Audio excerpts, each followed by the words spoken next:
I'm going to talk to you today about the notion of virtual heritage and how it's important for architectural students and visualization students to engage with. I've been teaching architectural computing for over 20 years now, and in that time computing in architecture has grown from being something that a minority of draftspeople would engage with to being something that's inherent in everything we do.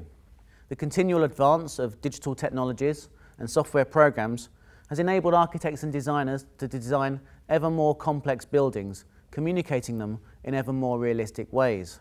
My primary interest in architectural computing is not in the design of architectural space, but in the communication of it. Architectural visualization 10 years ago was but a niche discipline, reserved for the grand projects commanding large budgets.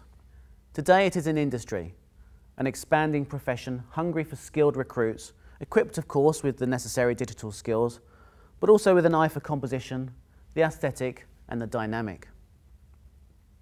In 2010, we created the Master's Programme in Architectural Visualization to focus students' attention on the communication, the visualization, rather than the design of architectural space. This work typically involves the depiction of as-yet unbuilt structures, such as penthouse apartments, office blocks, luxury hotels, and so on. However, the skills and ambition that we instill in our students to produce imagery of this type can also be directed to imagery of the past, not just the future. Putting aside any discussion about the difficulties associated with historical interpretation and evidence-based guesswork, heritage sites provide excellent material for students to develop their visualization skills. The term virtual heritage has been around in one guise or another for many years now. Computers have often been used in the recording and dissemination of heritage sites following the practice of architecture, albeit somewhat more slowly. Alonzo Addison, in his work, Emerging Trends in Virtual Heritage, describes three primary remits of virtual heritage as documentation, representation, and dissemination. Documentation can be briefly described as the accurate three-dimensional recording of heritage data, such as site surveys, photogrammetry, and 3D scanning. Representation is the term given to the creation of three-dimensional models of heritage buildings, both in wireframe and in rendered form. Finally, dissemination, Addison describes as anything from immersive networked worlds to in situ augmented reality. In setting out these three distinct areas of virtual heritage, Addison allows us to categorize the various types of work we do, and our work touches on each of these three categories. However, it is the dissemination of virtual heritage that I would like to talk to you about today. Visualization allows the dissemination of heritage work in a way that has not been possible in the past. Until recently, museums and heritage centres have relied upon artists to create an impression of how a building may have appeared.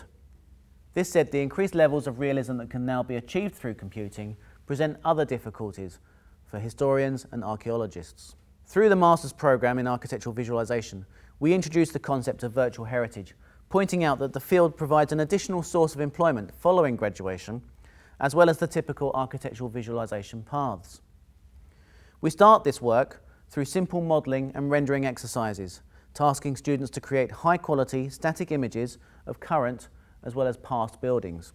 Students quickly learn the similarities between modelling contemporary and historic buildings, but they also learn the differences, such as the absence of measured information, disparity between source evidence, and a lack of photographic or pictorial data to refer to. These challenges prepare students for further virtual heritage work later in the course.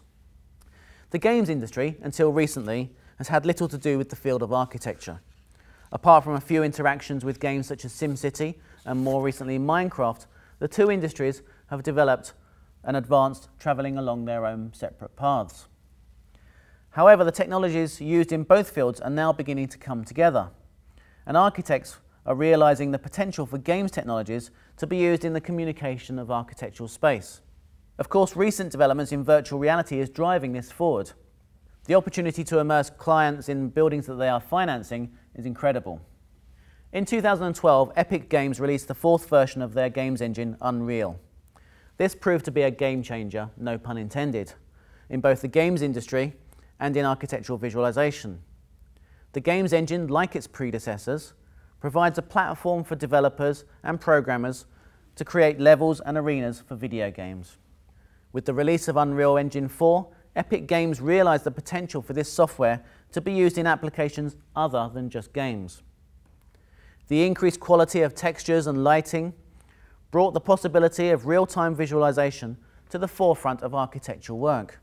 The real-time aspect of this new medium should not be underestimated. To this point, clients would typically have relied on pre-rendered animations or still renders of their buildings, viewing edited scenes and dynamic views. With real-time visualization, the client now has an opportunity to walk forwards, walk backwards, review a space and then re-review a space, perhaps from a different angle. Whilst real-time visualization has been possible for a number of years now, it was the release of Unreal Engine 4 that put the realism into real time. The games industry has long relied upon historic narratives to provide immersive reasons to roam around ancient sites and apocalyptic worlds. Ubisoft's series Assassin's Creed is a good example of this. The first edition of the game set players in the 12th century Jerusalem on a quest of discovery. Whilst there is room for artistic license in the development of the game, the similarities between Ubisoft's Jerusalem and the real city are clear. But most importantly, games like Assassin's Creed highlight the potential use of games to disseminate historic sites and architecture. Games technology is now the latest branch of virtual heritage.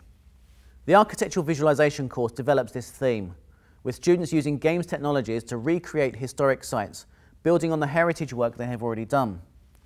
Most recently, our students have been working on an archaeological site here in Canterbury, St Augustine's Abbey. The abbey was created by Augustine, who is renowned for reintroducing Christianity to England in 597 AD.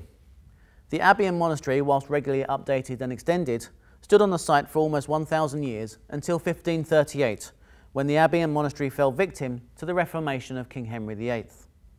The site quickly fell into disrepair, with only a fraction of the former structure still standing. A hospital was built on top, and the abbey was largely forgotten until the 1930s, when excavations began in earnest.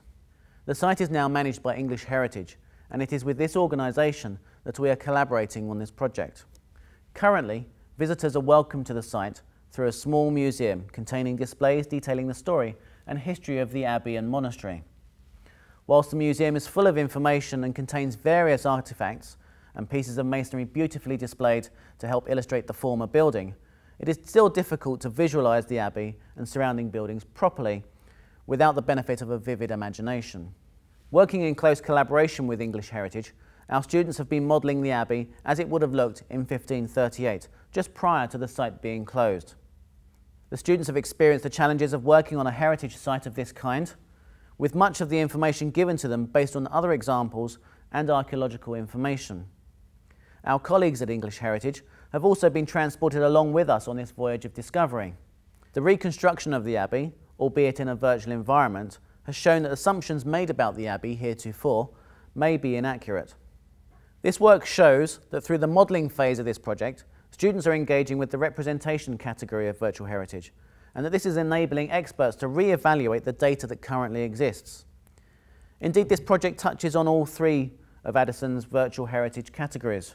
Students are involved in the accurate collation of site survey information, the documentation category, the accurate but efficient modelling of buildings, both existing and ruined, the representation category, and finally the visualisation, once installed as a real-time virtual reality experience in the museum this summer, will allow visitors to experience the building in a way that has not been possible for nearly 500 years. This part of the project is of course the dissemination of the work. So to conclude this presentation, it must be recognised that the notion of virtual heritage is not a new or innovative phenomenon. However, the digital tools that virtual heritage uses have permeated into the heritage and tourism industries on a comparatively small scale. There are opportunities to increase the use of virtual heritage in the dissemination of historical information by combining both architectural and archaeological expertise together with video game development technologies. The availability of affordable immersive technology such as VR headsets and augmented reality will be imperative to the effectiveness of the dissemination of virtual heritage. Working in this area provides an opportunity for visualization students to expand their skill set and create opportunities to work in new industries. and I believe this provides an excellent opportunity for architectural students to engage in the history and theory of architecture at a more intimate level. Thank you.